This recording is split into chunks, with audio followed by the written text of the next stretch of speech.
Hello दोस्तों, आज हम फिर से पढ़ते हैं फिजिक्स और समझते हैं कुछ आगे की नई चीज़ें। कल तक हमने सीखा कुछ फिजिक्स का हल्का सा ब्रीफ इंट्रोडक्शन, संक्षिप्त परिचय। आज हम सीखेंगे बीमा निकालने की विधियाँ, बीमा कैसे निकाली जाती हैं।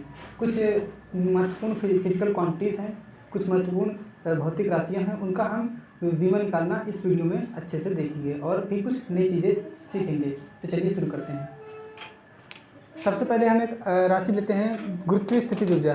वैसे तो कल बताया गया था कि जितनी भी ऊर्जाएं होती हैं सभी की बीमाएं एक बराबर होती हैं, क्योंकि उनकी मात्रक भी एक बराबर होते हैं, जो कि जूल होता है या किलोग्राम मीटर स्क्वायर प्रति सेकंड स्क्वायर होता है, मगर उनकी जो बीमाएं होती हैं वो भी बराबर होती हैं। फिर भी आज हम फिर से इसको थोड़ा सा ले लेते हैं, एक बार देख लेते हैं और अच्छे से। तो गुरुत्वीय स्थितिज ऊर्जा, जिसे इंग्लिश में ग्रेविटेशनल पोटेंशियल एनर्जी कहते हैं, उसका जो सूत्र होता है वो द्रव्यमान गुणे गुरुत्वीय त्वरण गुणे ऊंचाई होता है। माने GPE बराबर क्या कहते हैं, m इंटू जी इंटू ऊंचाई को h लिया जाता है। यहाँ पे जो ये g है ये गुरुत्वीय त्वरण है, और ये गुरुत्वीय त्वरण वही इसका मात्रक और हमारे नॉर्मल मात्रक जो कि a होता है, नॉर्मल त्वरण जो कि a होता है एक्सेलरेशन, उसका और इसका मात्रक दोनों का एक ही होता है। इसलिए इनकी दोनों की विमाएँ दोनों बराबर ही होती हैं, L-T-2। तो चलिए हम इसको पूरा निकाल के देखते हैं। तो यहाँ पर द्रव्यमान, चूँकि वो अपनी भौतिक राशि के मूल भौतिक राशि के रूप में है, इसलिए इसका मात्रक सीधे लिया गया किलोग्राम। और गुरुत्वीय त्वरण जिसका जो कि नॉर्मल त्वरण के लगभग बराबर होता है, मतलब कि जैसा ही होता है, तो इसका भी मात्रक मीटर प्रति सेकंड स्क्वायर होगा। इसे हम मीटर इंटू सेकंड की पावर -2 लिख लेते हैं। और यहाँ पर आ गया ऊंचाई। ऊंचाई एक तरह की लंबाई ही होती है, दूरी ही होती है, इसलिए इसका मात्रक भी होगा मीटर। तो इस प्रकार आ गया इसको हम दो, चूँकि यहाँ पर n 2 बार है और इन दोनों का आपस में यहाँ पर घात 1 है, जो कि जुड़ करके यहाँ पर टोटल +2 बन जाएगी और ये हट जाएगा। तो इस प्रकार जो गुरुत्वीय स्थितिज ऊर्जा है, ग्रेविटेशनल पोटेंशियल एनर्जी है, उसका जो बीमा होगी वो इस प्रकार से निकल के आएगी। बीमा जो इसकी निकल के आएगी वो होगी ML, यहाँ पे हम ले लेते हैं T-2, और यहाँ पे हमने पहले मीटर लिखा था, उसका हम एक बार फिर से L ले लेते हैं। अब इसको हम और सरल कर लेते हैं, तो आ जाता है ML 2T-2। देखा आपने, पहले भी कहा गया था कि जितनी भी ऊर्जाएँ होती हैं उन सभी के बीमाएँ एक बराबर होती हैं, ML 2T-2। इसका भी हम बीमा याद रखेंगे आगे चलकर, तो इसको आप एक बार देख लीजिए। अब आ जाता है दाब। दाब बोले तो प्रेशर, इंग्लिश में प्रेशर और हिंदी में दाब, और इसका प्रतीक के रूप में हम P लिखते हैं। इसका जो सूत्र होता है वो बल बटे क्षेत्रफल होता है। ये क्या होता है, कैसे होता है, इसको हम फिजिक्स में आगे समझेंगे, मगर यहाँ पर बस इसका केवल बीमा निकालने के लिए हम इसका सूत्र समझे लेते हैं।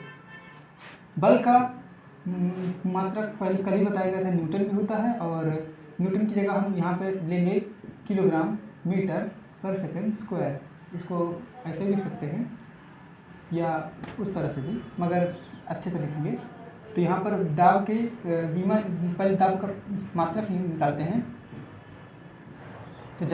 तो ये जो दाब का मात्रक है वो होगा किलोग्राम मीटर पर सेकंड स्क्वायर। चूँकि कल बताया गया था इसलिए इस पर ज़्यादा विशेष चर्चा नहीं की जाएगी। और क्षेत्रफल का भी मात्रक कल बताया गया था, मीटर स्क्वायर। तो इसको हम थोड़ा सरल कर लेते हैं।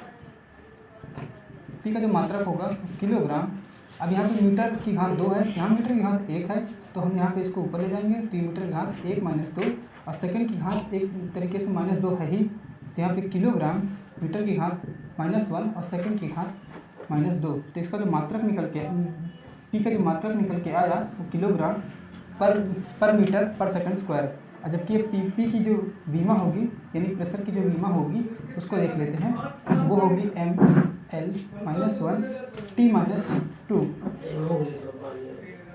जिस प्रकार हम मात्रकों को आपस में कैंसिल कर लेते हैं या घातों को उसमें देख लेते हैं, घटा बढ़ा करके कम ज़्यादा, मतलब इसमें जो गणितीय प्रक्रिया करते हैं इसकी घात मात्रकों में, वही गणितीय प्रक्रिया हम चाहे तो डायरेक्ट ही बीमा में भी कर सकते हैं, मगर ये थोड़ा ज़्यादा सरल पड़ता है। इससे मात्रक भी ध्यान में रखते हैं और बाद में फिर बीमा भी याद रखने में थोड़ी सी आसानी हो जाती है, इसलिए ये तरीका इस्तेमाल किया जा रहा है। इसको आप देख लीजिए। और नोट कर लीजिए या स्क्रीनशॉट ले लीजिए। फिर इसके बाद आता है आवेग। तो आवेग को इंग्लिश में इम्पल्स बोलते हैं। इम्पल्स को हम आई से यहाँ पर प्रदर्शित किए दे रहे हैं और इसका जो सूत्र होता है वो बल गुणे समय होता है। तो यहाँ पर हम इसकी पहले आई का मात्रक निकालते हैं। आई का जो मात्रक है वो बल और समय की मात्रकों का आपस में गुणनफल होगा। बल का मात्रक हम सभी को बार बार याद आता है कि किलोग्राम मीटर पर सेकंड स्क्वायर, और यहाँ पे गुणा करना है समय का। समय बोले तो टाइम यानी टी, तो यहाँ पर और थोड़ा सा हम समय का मात्रक वैसे टी नहीं मतलब सेकंड, तो यहाँ पर हम इसका जब आपस में गुणा करेंगे तो आ जाएगा किलोग्राम पर मीटर। अब चूँकि ये पर सेकंड स्क्वायर था और यहाँ पे सेकंड है तो ये बस केवल पर सेकंड बच जाएगा। इसमें ना समझ में आया तो इसको हम थोड़ा डिटेल में दे देता हूँ। ये ऐसे था और ये अब जब आपस में गुणा करेगा तो ये ऐसे हो जाएगा, और किलोग्राम मीटर पर सेकंड यहाँ -1। तो आई का जो मात्रक निकल के आया वो किलोग्राम मीटर पर सेकंड आया। और इस प्रकार आई की जो विमा निकल के आएगी वो यहाँ पर हम देख सकते हैं कि आई की विमा mL/t-1। आप अगर हल्का सा ध्यान करें तो यही विमा संवेग की भी है। संवेग बोले तो संवेग की विमा हमने कल निकाल के देखी थी, जो कि आई थी कल mL/t-1। तो इसको आप एक बार देख लीजिए और समझ लीजिए। अब इससे आप समझ सकते हैं कि आई और संवेग, आई बोले तो इम्पल्स और संवेग में कुछ गहरा संबंध है, इसीलिए इन दोनों की विमा एक बराबर आएगी। क्योंकि सभी ऊर्जाओं का भी आपस में संबंध होता है, इसीलिए उनकी विमा बराबर होती है। इस तरह संवेग और आवेग का भी कुछ संबंध होता है, इसलिए उनकी विमा भी बराबर हैं। इस बात को हम आगे अच्छे से समझेंगे।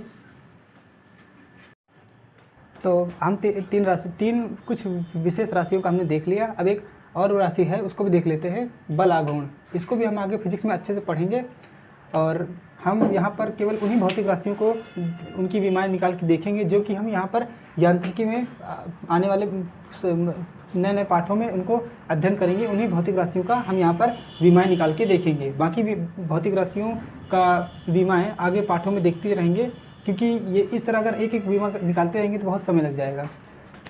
तो बल आघूर्ण, बल आघूर्ण का जो इंग्लिश में कहते हैं उसे टॉर्क कहते हैं। प्रतीक के रूप में ये टाउ से इसको प्रदर्शित किया जाता है, और यहाँ पर उसके जो सूत्र होता है वो दूरी गुणे बल के रूप में होता है। और इसकी मात्रा को निकाल के देखते हैं। तो टॉर्क टी का मात्रक टी का या कहें तो टाउ का मात्रक यहाँ पर होगा दूरी, यानी कि दूरी का मात्रक मीटर, और गुणे बल का मात्रक किलोग्राम मीटर पर सेकंड स्क्वायर। तो यहाँ पर टाउ का जो विमा आएगी वो बड़ी आसानी से आ जाएगी। मीटर की विमा L और किलोग्राम की विमा M, फिर मीटर की विमा L और पर सेकंड स्क्वायर के लिए विमा आ जाएगी T-2। तो इसको हम थोड़ा सा और सरल करेंगे तो टाउ की जो विमा आएगी वो आ जाएगी mL/t-2। इसको आप एक बार अच्छे से देख लीजिए। अब यहाँ पर एक बार आपका ध्यान जा रहा होगा कि जो टाउ की विमा है वो कुछ गुरुत्वीय त्वरण की या गुरुत्वीय ऊर्जा की कुछ विमा के बराबर समझ में आ रही है। तो इसका कारण क्या हो सकता है, इसको हम आगे फिजिक्स में अच्छे से समझेंगे। इसको आप एक बार देख लीजिए। तो अब हम फिर से देखते हैं कुछ और भौतिक राशियाँ। वैसे मैंने पहले बता दिया कि केवल यांत्रिकी में आने वाली भौतिक राशियों को ही ज़्यादा विशेष रूप से देखा जाएगा, क्योंकि इन्हीं को जल्दी से पढ़ना है।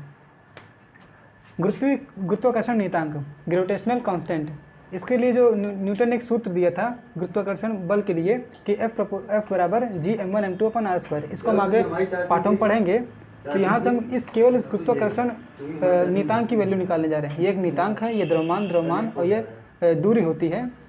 तो यहाँ पर ये बल है, तो इसको हम ऐसे पलट करके देख लेते हैं विनिमय करके। तो यहाँ पर जी की जो सूत्र बन के आता है वो यहाँ पर Fr²/m1m2। तो इससे हम इसको अब निकालेंगे गुरुत्वाकर्षण नियतांक की विमाएँ। पहले जी का मात्रक देख लेते हैं। तो जी का मात्रक वही होगा जो कि इस पूरे सूत्र में इन सभी पदों का अलग अलग मात्रकों को आपस में जो भी गुणनफल या भागफल हो वो सब निकल के आना चाहिए, वही इसका मात्रक होगा। तो F का मात्रक हम सभी को पता है, किलोग्राम मीटर पर सेकंड स्क्वायर। दूरी का मात्रक यहाँ पर मीटर होता है तो यहाँ पर मीटर स्क्वायर बटे m1 m2 जो कि द्रव्यमान है, इसलिए किलोग्राम गुणे किलोग्राम। इसको थोड़ा सरल कर लेते हैं तो सरल करने पर आता है एक किलोग्राम से 1 किलोग्राम कट जाएगा तो किलोग्राम की पावर -1 बचेगी। मीटर मीटर और जुड़ जाएंगे तो ये किलोग्राम की पावर 3 बचेगी और पर सेकंड स्क्वायर है तो इसलिए इसकी पावर -2 बचेगी। तो इसी से इसकी विमा निकल के आएगी। तो जी की जो विमा निकल के आएगी उसको हम यहाँ पर सही से देखते हैं।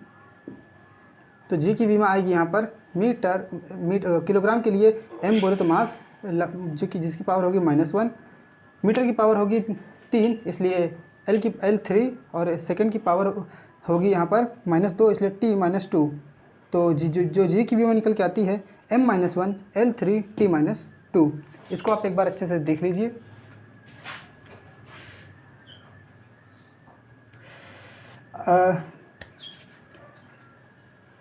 अब इसके बाद आ जाता है एक गुरुत्वीय विभव। गुरुत्वीय विभव, वैसे तो फिजिक्स में कई तरह के विभव हम देखेंगे मगर यहाँ पर हम गुरुत्वीय विभव देखने जा रहे हैं। तो गुरुत्वीय विभव ग्रेविटेशनल पोटेंशियल, इसका जो सूत्र होता है वो होता है गुरुत्वीय ऊर्जा बटे द्रव्यमान। हम जितने भी नए नए गुरुत्व भौतिक राशि देख रहे हैं इनके सूत्र हम आगे पाठों में पढ़ेंगे, इसलिए आप बहुत ज़्यादा चिंता मत कीजिए। गुरुत्वीय ऊर्जा की हमने थोड़ी देर पहले ही निकाली थी विमा, जो कि मात्रा निकाला था, या इसके बारे में थोड़ा सा पहले डिटेल में डिस्कस किया था कि हम जितनी भी ऊर्जाएं होती हैं उनकी जो विमाएँ होती हैं वो mL2T-2 ही होती हैं। तो इसको हम यहाँ पे डायरेक्टली पुट कर देते हैं।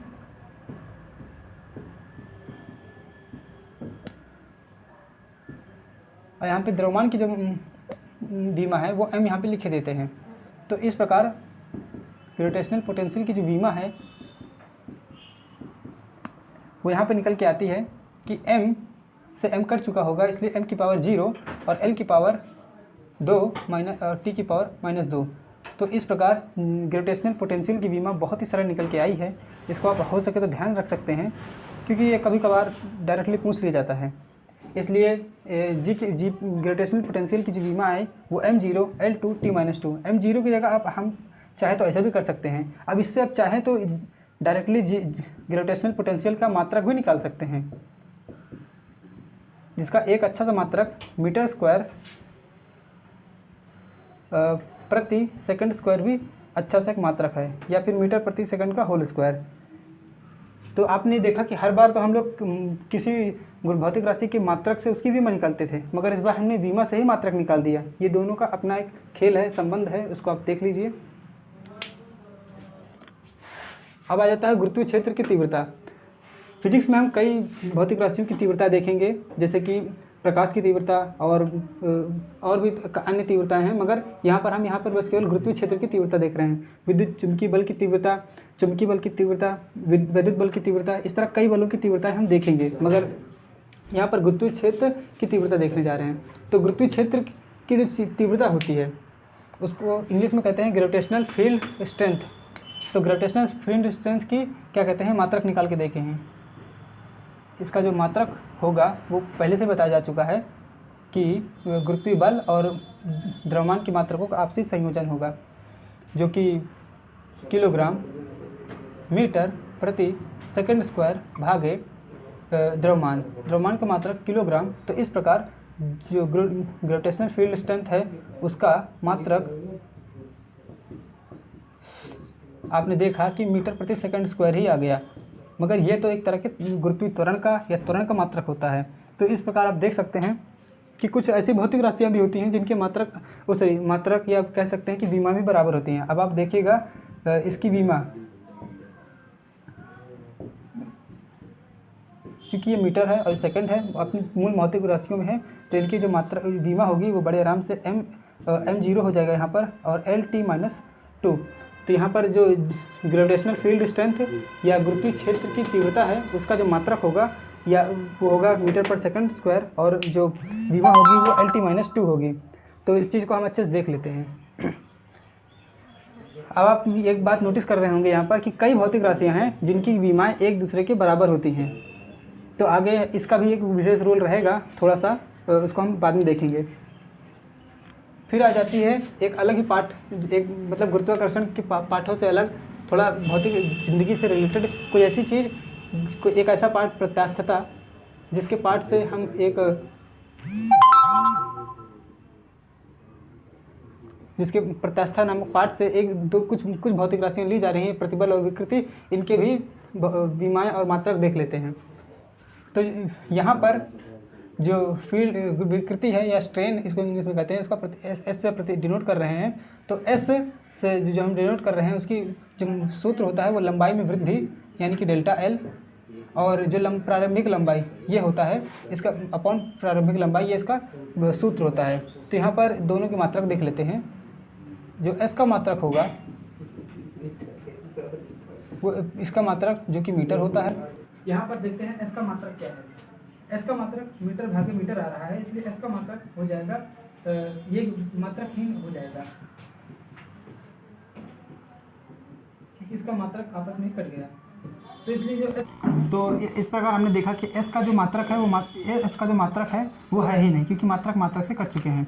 तो इसी प्रकार आप देखते हैं एस की विमा, तो एस की जो विमा है वो भी एल और फिर एल ऐसे कुछ आ जाएगा। तो ये कट करके पूरा एस का एस भी एक विमा है, एस की विमा जो होगी वो यहाँ पर M0 L0 और T0 हो जाएगी, यानी एक विमाहीन और एक मात्रकहीन राशि है। तो इस तरह कई भौतिक राशियाँ ऐसी भी होती हैं जो कि विमाहीन होती हैं, मात्रकहीन होते हैं। तो इसके बाद इसको आप देख लीजिए। अब इसके बाद आता है प्रत्यानयन बल, प्रतिबल। प्रतिबल को इंग्लिश में स्ट्रेस बोलते हैं। स्ट्रेस की जो एस से डिनोट कर रहे हैं, और इसका जो सूत्र होता है वो प्रत्यानयन बल बटे क्षेत्रफल होता है। ये भी बस एक बल ही है, इसमें प्रत्यानयन जुड़ जाने से कोई नई चीज़ नहीं बन गई। तो अब इसका मात्रक देख लेते हैं। इसका मात्रक हमेशा की तरह बाकी राशियों के मात्रकों के गुणनफल या भागफल पर निर्भर करेगा। बल का मात्रक किलोग्राम मीटर पर सेकंड स्क्वायर भागे क्षेत्रफल। क्षेत्रफल को आप हमेशा ही मीटर स्क्वायर से डिनोट कर, मतलब उसका मात्रक मीटर स्क्वायर। तो इस प्रकार जो इसका मात्रक बन के आया वो किलोग्राम मीटर की पावर -1 और एस की पावर -2। तो इस प्रकार जो एस की विमा निकल के आई वो निकल के आएगी m एल की पावर -1 और टी की पावर -2।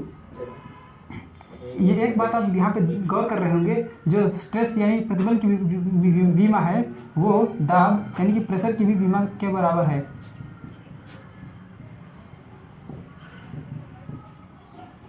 यहाँ पर जो दाब होता है, दाब की भी विमा ml -1 t -2 होता है। एक बात ये ऐसा क्यों हो गया, उसका कारण ये है कि जो दाब का सूत्र ही होता है दाब बराबर बल बटे क्षेत्रफल। इस वजह से ऐसा हो गया, क्योंकि दाब का जो सूत्र होता है वो होता है बल बटे क्षेत्रफल, और यहाँ पर जो प्रतिबल है, प्रतिबल का सूत्र हो गया प्रत्यानयन बल बटे क्षेत्रफल। ये प्रत्यानयन बल कोई नया बल नहीं, ये भी बल का ही एक रूप, मतलब बल का ही एक ही अलग तरह का बल होता है, मगर होता वो बल ही है। इसलिए उसके इस प्रत्यानयन बल या इस नॉर्मल बल दोनों की विमा या मात्रक बराबर होंगे। और नीचे भाग में क्षेत्रफल है, और क्षेत्रफल का तो वैसे भी विमा या मात्रक वही होता है मीटर स्क्वायर। इसलिए यहाँ पर उसका जो टोटल मात्रा की विमा निकल के आया एक दूसरे का बराबर में निकल के आया। इसलिए जो स्ट्रेस है और जो क्या कहते हैं दाब है, दोनों की विमा बराबर आई। तो इस बात को आपको ध्यान रख लीजिए, कुछ भौतिक राशियों की विमा बराबर होती हैं, जो कि परीक्षाओं में डायरेक्टली पूछ ली जाती हैं कि दी गई एक राशि प्रतिबल किसकी विमा के बराबर है। तो आपको ऑप्शन दिया रहेगा या लिखना रहेगा, उसमें डायरेक्टली आप लिख सकते हैं कि दाब की विमा के बराबर होता है या दाब की मात्रा के बराबर होता है। अब इसके आगे कुछ देखते हैं। हाँ, तो अब यहाँ पर हम कुछ और भौतिक राशियाँ को देख लेते हैं। ये भौतिक राशियाँ थोड़ा सिंपल भौतिक राशियाँ हैं, इसलिए जल्दी भी कर सकते हैं। जैसे कि स्प्रिंग का बल नियतांक। स्प्रिंग का बल नियतांक के लिए पहले इसका सूत्र पता, मतलब इसका थोड़ा फार्मूला पता कर लेते हैं। एक स्प्रिंग का बल होता है प्रत्यानयन बल। प्रत्यानयन बल होता है स्प्रिंग का, उसका जो सूत्र होता है K × Y होता है। ये Y यहाँ पर स्प्रिंग द्वारा, जब स्प्रिंग को हम खींचते हैं तो स्प्रिंग जितना ज़्यादा खींच लेते हैं, उसकी प्रारंभिक अवस्था से जितना ज़्यादा स्प्रिंग को हम खींच लेते हैं वो लंबाई या वो दूरी होती है y। और यहाँ पर k जो होता है एक तरह का नियतांक होता है। तो यहाँ पर k के ही बारे में यहाँ देखा जा रहा है। k को ही स्प्रिंग का बल नियतांक कहते हैं। तो k बराबर F/y होता है। F यहाँ पर बल है और y यहाँ पर एक तरह की दूरी है या लंबाई है। तो k का जो मात्रक आएगा न्यूटन की बल और दूरी की मात्रक का भागफल आएगा। तो के का एफ का जो मात्रक होता है वो होता है किलोग्राम मीटर पर सेकंड स्क्वायर भागे दूरी का मात्रक जो कि है एम। तो यहाँ पर आ गया किलोग्राम सेकंड की पावर -2 के का मात्रक। तो के की जो विमा आएगी यानी कि स्प्रिंग के बल नियतांक की जो विमा आएगी वो आ जाएगी एम टी -2। इसको आप एक बार देख लीजिए। फिर इसके बाद आ जाता है आवृत्ति। आवृत्ति की विमा, आवृत्ति को इंग्लिश में फ्रीक्वेंसी बोलते हैं। इसे कई फिजिक्स में आवृत्ति को कई शब्दों से कई प्रतीकों से डिनोट किया जाता है। जैसे कि फ्रीक्वेंसी है इसलिए इसे एफ से भी डिनोट कर देते हैं। फ्रीक्वेंसी को कई बार इस प्रकार के एक सिंबल से डिनोट करते हैं जिसे ग्रीक भाषा में न्यू कहते हैं, या फिर इसे एन से भी डिनोट करते हैं। तो हम यहाँ पर इसको इससे डिनोट करने जा रहे हैं। तो एफ की जो सूत्र होता है वो होता है दोलनों की संख्या प्रति भागे समय।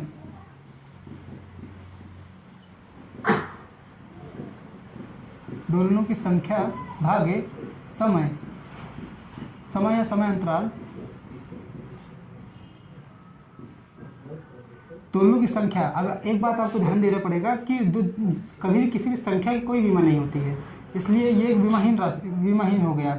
और जबकि जो समय होता है उसका तो आपको पता ही है, इसको हम समय का मात्रक सेकंड होता है और इसका कोई मात्रक नहीं होता, इसलिए जो एफ का मात्रक होगा वो सेकंड की पावर -1 हो जाएगा। एफ का मात्रक हो गया सेकंड इनवर्स। तो एफ की जो विमा होगी, फ्रीक्वेंसी की विमा, आवृत्ति की विमा होगी यहाँ पर t-1। ये बहुत ही नॉर्मल राशि है, इसलिए इसको मतलब इसकी बहुत ही आराम से, बहुत ही ध्यान में रखने वाली सिंपल सी विमा है। इसको आप बहुत ही आसानी से ध्यान रख सकते हैं। इसको आप ध्यान रखिएगा। इसको आप एक बार देख लीजिए।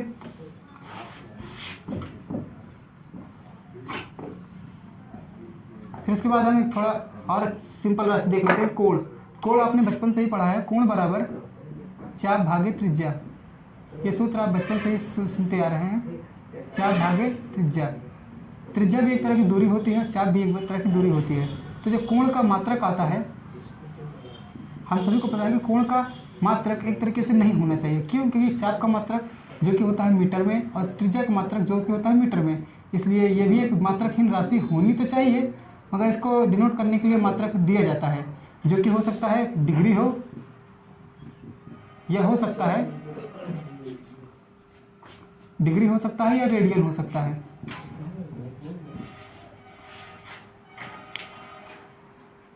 इसको आप एक बार थोड़ा सा ध्यान दे लीजिए।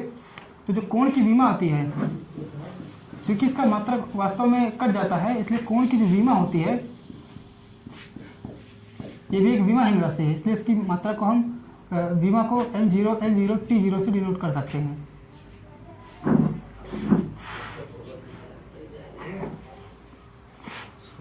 अब इसके बाद आ जाता है कोणीय वेग। जिस तरह हमने कोण देखा, फिर कोणीय आवृत्ति देखी, उसे आवृत्ति को कोणीय आवृत्ति भी कहते हैं। उसके बाद ही हम देखने जा रहे हैं कोणीय वेग हमने तो पहले भी चाल की देखा है। तो चाल की विमा जो LT-1 होती है, उसी तरह इसकी भी कुछ विमा होती है। इसको हम देख लेते हैं। कोणीय वेग का जो सूत्र होता है, पहले सूत्र देख लेते हैं। इसको कहते हैं एंगुलर, इसको इंग्लिश में एंगुलर वेलोसिटी कहते हैं। इसको प्रतीक रूप से ओमेगा से डिनोट करते हैं। तो इसका जो सूत्र होता है वो होता है कोण भागे समय, मतलब तय किया गया कोण भागे समय अंतराल को शॉर्ट फॉर्म में समय लिखा जाता है, θ/t। तो यहाँ पे जो ओमेगा का मात्रक आएगा, ओमेगा का मात्रक थीटा का मात्रक भागे समय का मात्रक। तो थीटा का मात्रक तो चूँकि कुछ नहीं होता है, मतलब वास्तव में होता तो क्या कहते हैं रेडियन भागे समय होता है या सेकंड होता है, मगर इसका जो मात्रक आएगा, इसका जब बीमा निकालेंगे तो बीमा आएगी रेडियन की बीमा जो कि कुछ नहीं होती है, और भागे समय की बीमा। तो समय की बीमा को ऊपर ले जाएंगे तो T-1 आ जाएगी इसकी बीमा आराम से। अब इसके बाद हम देखेंगे कोणीय त्वरण। जिस तरह हमने कोण देखा, माने एक तरह की कोण देखा, कोण में समय का भाग हुआ तो वो वेग बन गया कोणीय वेग। उसी तरह समय का एक और भाग अगर कोणीय वेग में दिया जाएगा तो वो कोणीय त्वरण बन जाता है। इसको भी हम अच्छे से देख लेते हैं। कोणीय त्वरण को अल्फा से डिनोट करते हैं। तो जो अल्फा का सूत्र होता है वो होता है कोणीय वेग में परिवर्तन, कोणीय वेग में परिवर्तन भागे समयांतराल।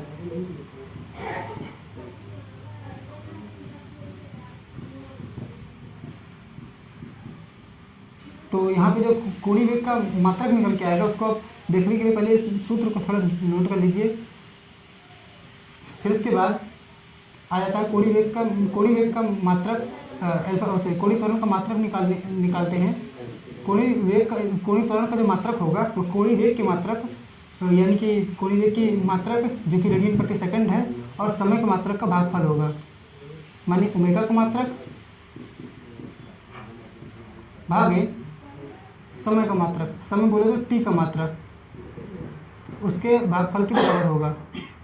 तो यहाँ पर जो कोणीय वेग का मात्रक आएगा वो आएगा रेडियन भागे सेकंड भागे और 1 सेकंड। तो जिसका जो कोणीय त्वरण का जो मात्रक आ जाएगा वो आ जाएगा रेडियन भागे सेकंड स्क्वायर।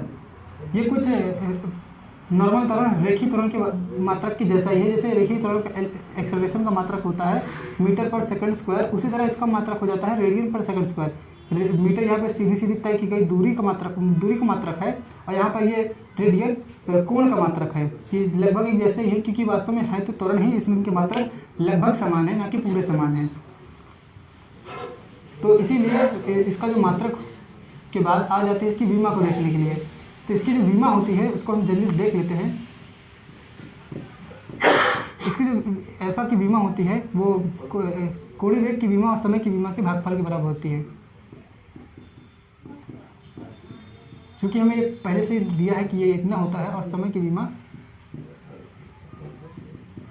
उसको भाग देकर हम आराम से ज्ञात कर सकते हैं। इसकी विमा t-1 और भागे इसकी विमा t, इसलिए इसकी जो विमा होगी वो t-2 हो जाएगी। तो कोणीय त्वरण की जो विमा होगी वो होगी t-1। आप इसको अच्छे से देख लीजिए। अब एक और नई राशि है जड़त्वाघूर्ण। जड़त्वाघूर्ण के बारे में भी हम बहुत अच्छे से डिस्कस करेंगे। तो इसको इंग्लिश में कहते हैं मोमेंट ऑफ इनर्शिया। तो इसको हम डिनोट बस कर देते हैं आई से। तो आई का जो सूत्र होता है वो द्रव्यमान गुणे दूरी का वर्ग। दूरी कहीं है, यहाँ पर वास्तव में त्रिज्या होता है मगर वो भी एक तरह की दूरी है इसलिए दूरी लिख दिया जा रहा है। तो इसका जो मात्रक बहुत ही सिंपल होता है वो होता है किलोग्राम मीटर स्क्वायर। तो इसलिए इसकी जो विमा होती है वो भी बहुत सिंपल होती है। आई की विमा वो होती है mL2। ये एक सिंपल सी विमा है, इसको आप आसानी से याद रख सकते हैं। इसके बाद आ जाता है कोणीय संवेग। तो कोणीय संवेग को एंगुलर मोमेंटम कहते हैं, इसे L से भी डिनोट कर सकते हैं। इसका जो सूत्र होता है वो दूरी गुणे संवेग होता है। ये यहाँ पर ये रैखिक संवेग होता है। तो हमने रैखिक संवेग को पहले भी देखा है, उसका मात्रक और उसके विमाएं, तो इसलिए हम जल्दी से इसकी मात्रक लिख देते हैं। दूरी का मात्रक वैसे भी मीटर होता है और रैखिक संवेग का मात्रक किलोग्राम मीटर पर सेकंड। तो इस तरह इसका जो मात्रक आता है वो किलोग्राम मीटर स्क्वायर सेकंड की पावर -1। इस प्रकार जो L की विमा आती है उसको हम देख लेते हैं। L की विमा mL2t-1। इसको हम जल्दी से याद रखने के लिए एक तरीका बताता हूँ, इसको आप एक बार देख लीजिए। एल की बीमा याद रखने के लिए एक बहुत ही सिंपल तरीका ये भी है कि इसका सूत्र जो होता है उसको थोड़ा अलग तरीके से याद रखते हैं। एल बराबर आर इंटू पी होता है, मगर पी को थोड़ा सा तोड़ लीजिए तो पी बराबर एम इंटू वी भी होता है, और वी का बीमा हमको पता ही होती है। तो यहाँ पर जो इसका टोटल सूत्र बन के आता है वो एम वी आर बन के आता है। एल बराबर एम वी आर, तो एल का जो सूत्र बन के आएगा वो एम की बीमा जो कि एल है, किलोग्राम में द्रव्यमान की बीमा जो कि कैपिटल एम है, वी की बीमा जो कि एल टी माइनस 1 है, और आर की बीमा जो कि एल है। इससे पता चल जाएगी, इसी से जल्दी से निकाल के आएगी कि तो इस तरह कोई संवेग की बीमा बड़े आराम से निकल सकती है। एम एल टी माइनस 1 और एल से गुणा करके पता करके हम आराम से पता कर सकते हैं कि M L two T minus 1 इतनी आराम से आ सकती है कोई संवेग की बीमा। इसको आप एक बार अच्छे देख लीजिए। फिर इसके बाद आ जाती है वेग प्रवणता,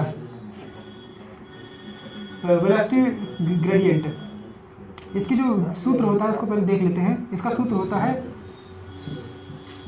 वेग में परिवर्तन या वेग में वृद्धि, वैसे वृद्धि नहीं, यहाँ पर परिवर्तन कर लेते हैं। वेग में परिवर्तन भागे दूरी, वैसे ये एक तरह की बस केवल हल्का सा यहाँ पे डेल्टा वी होता है, और यहाँ पे इसका प्रतीक डेल्टा जेड या डेल्टा एक्स लिख सकते हैं। तो इसको अगर देखें तो वेग परिवर्तन की जो मात्रक होता है, मात्रक दूरी का मात्रक मीटर पर सेकंड होता है, और वो सॉरी वेग परिवर्तन कहें या वेग कहें उसका मात्रक हमेशा मीटर पर सेकंड होगा, बल्कि दूरी का मात्रक मीटर होगा। तो इसका जो निकल के आएगा बीमा,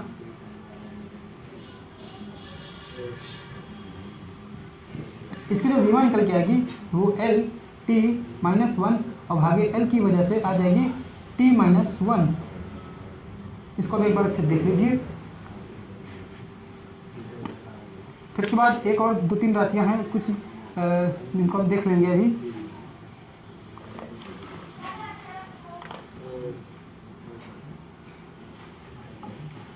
इसको आप एक बार अच्छे से नोट कर लीजिए।